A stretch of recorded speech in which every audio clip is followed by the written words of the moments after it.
Welcome to our YouTube channel Aduge Diaries. ಇವತ್ತು ನಮ್ಮ ಅಡುಗೆ ಡೈರೀಸ್ ಚಾನಲಲ್ಲಿ ಒಂದು ಈಸಿಯಾದ ರೆಸಿಪಿ ಮಾಡ್ತಿದ್ದೀವಿ. ಅದೇನಂದರೆ ಸೋರೆಕಾಯಿ ಪಲ್ಯ ಮಾಡ್ತಾ ಇದ್ದೀವಿ. ಇದನ್ನ ಹೇಗೆ ಮಾಡೋದು ಅಂತ ನೋಡೋಣ ಬನ್ನಿ.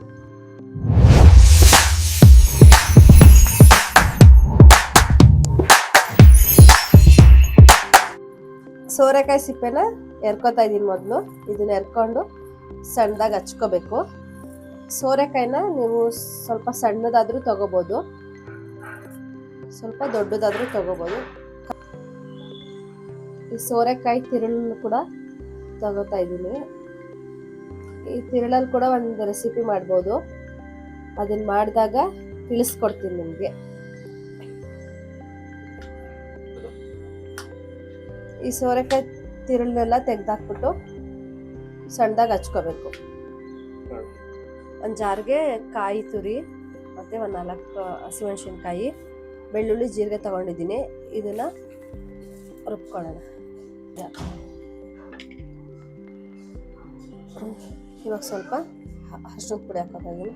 ಇದಕ್ಕೆ ನೀರೇನು ಆ್ಯಡ್ ಮಾಡಲ್ಲ, ಡ್ರೈ ಆಗಿ ರುಬ್ಕೊತೀನಿ. ರುಬ್ಕೊಂಡಿದ್ದೀನಿ. ಇವಾಗ ಪಲ್ಯ ಮಾಡ್ಕೊಳ್ಳೋಣ ಬನ್ನಿ. ಬಾಣಲಿ ಕಾಯ್ತಾ ಇದೆ. ಇವಾಗ ಸ್ವಲ್ಪ ಎಣ್ಣೆ ಹಾಕೊಳ್ಳೋಣ.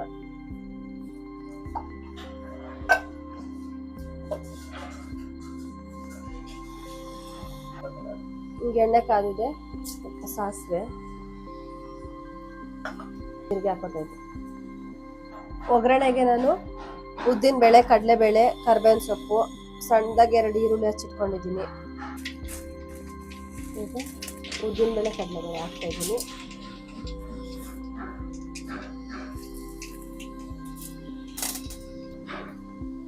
ಈರುಳ್ಳಿ ಹಾಕ್ತಾ ಇದ್ದೀನಿ.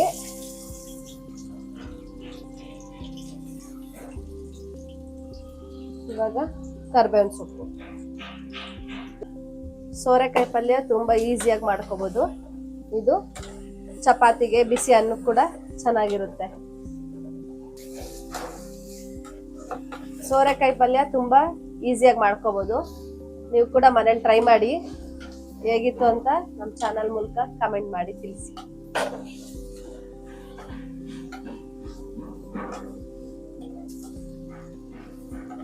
ಇವಾಗ ಈರುಳ್ಳಿ ಕೂಡ ಬೆಂದಿದೆ. ಇವಾಗ ಇದಕ್ಕೆ ಸೋರೆಕಾಯಿನ ಹಾಕೊಳ್ಳೋಣ. ಇವಾಗ ಇದಕ್ಕೆ ಸಣ್ಣದಾಗಿ ಹಚ್ಚಿಟ್ಕೊಂಡಿರೋಂಥ ಸೋರೆಕಾಯಿನ ಹಾಕೊಂಡಿದ್ದೀನಿ. ಇದನ್ನ ಚೆನ್ನಾಗಿ ಫ್ರೈ ಮಾಡ್ಕೋಬೇಕು. ಸೋರೆಕಾಯಿನ ವೆಯ್ಟ್ ಲಾಸ್ ಮಾಡೋರು ಕೂಡ ಯೂಸ್ ಮಾಡ್ಬೋದು. ವೆಯ್ಟ್ ಲಾಸ್ ಮಾಡೋರಿಗೆ ಸೋರೆಕಾಯಿ ತುಂಬಾ ಯೂಸ್ ಆಗುತ್ತೆ. ಇವಾಗ ಇದಕ್ಕೆ ಸ್ವಲ್ಪ ಉಪ್ಪು ಹಾಕೋತಾ ಇದ್ದೀನಿ. ಉಪ್ಪಲ್ಲಿ ಚೆನ್ನಾಗಿ ಸೋರೆಕಾಯಿ ಬೇಯಬೇಕು.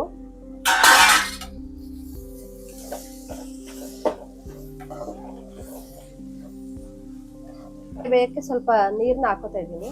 ಒಂದು ಸ್ವಲ್ಪ ಅಷ್ಟೇ ಸಾಕು, ಜಾಸ್ತಿ ಹಾಕೋಬೇಡಿ. ಸೋರೆಕಾಯಿಲು ನೀರಿನ ಅಂಶ ಇದೆ. ಇದು ಚೆನ್ನಾಗಿ ಬೇಯಲಿ ಸ್ವಲ್ಪ ಹೊತ್ತು. ಒಂದು 5-10 ನಿಮಿಷ ಚೆನ್ನಾಗಿ ಬೇಯಲಿ. ಇವಾಗ ಬೆಂದಿದೆಯಾ ಇಲ್ವಾ ನೋಡೋಣ ಬನ್ನಿ. ನೋಡಿ, ಸೋರೆಕಾಯಿ ಬೆಂದೈತೆ.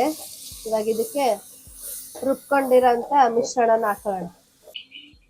ಈಗ ಕಾಯಿ, ಮೆಣಸಿನ್ಕಾಯಿ ಎಲ್ಲ ರುಬ್ಕೊಂಡಿದ್ನಲ್ಲ, ಅದನ್ನ ಹಾಕೋತಾ ಇದ್ದೀನಿ. ಇದಕ್ಕೆ ನೀರು ಹಾಕೋಬೇಡಿ, ಮಿಕ್ಸ್ ಮಾಡುವಾಗ ಸಾಕು ನೀರು.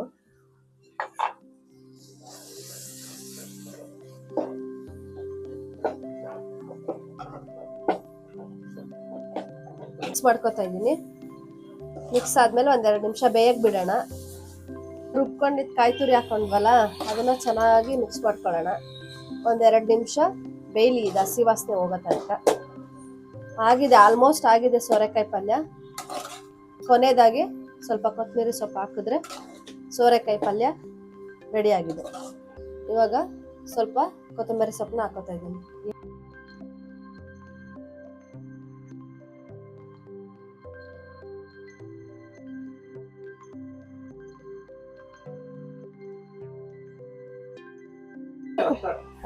ನಮ್ ಪುಟಾಣಿ ಕೂಡ ಬಂದಿದೆ ಸೋರೆಕಾಯಿ ರೆಸಿಪಿನ ಟ್ರೈ ಮಾಡಕ್ಕೆ. ನೋಡಿಯಪ್ಪ, ನೋಡಿ, ವಾವ್, ಟೇಸ್ಟ್ ಮಾಡಿ ಹೇಗಿತ್ತು ಅಂತ ತಿಳಿಸಿ ಅಂತೇಳಿ. ಫೈನಲಿ ಸೋರೆಕಾಯಿ ಪಲ್ಯ ರೆಡಿ ಆಗಿದೆ. ಇದನ್ನ ಚಪಾತಿ ಜೊತೆ ಪಲ್ಯ ತರ ತಿನ್ಬೋದು, ಮತ್ತೆ ಬಿಸಿ ಅನ್ನದ ಜೊತೆ ಸೈಡ್ ಡಿಶ್ ಆಗಿ ಕೂಡ ತಿನ್ಬೋದು. ಮರಿದೆ ನೀವು ಕೂಡ ಟ್ರೈ ಮಾಡಿ ಮನೇಲಿ, ಹೇಗಿತ್ತು ಅಂತ ಕಮೆಂಟ್ ಮೂಲಕ ತಿಳಿಸಿ. ಮರಿದೆ ಅಡುಗೆ ಡೈರೀಸ್ ಚಾನೆಲ್ನ ಸಬ್ಸ್ಕ್ರೈಬ್ ಮಾಡಿ, ಹೀಗೆ ಸಪೋರ್ಟ್ ಮಾಡ್ತಾ ಇರಿ. ನಮ್ಮನೆ ಚಿಕ್ಕ ಚೆಫ್ ಕೂಡ ಟ್ರೈ ಮಾಡ್ತಾರೆ, ಹೇಗಿತ್ತು ಅಂತ ತಿಳಿಸ್ಕೊಡಿ.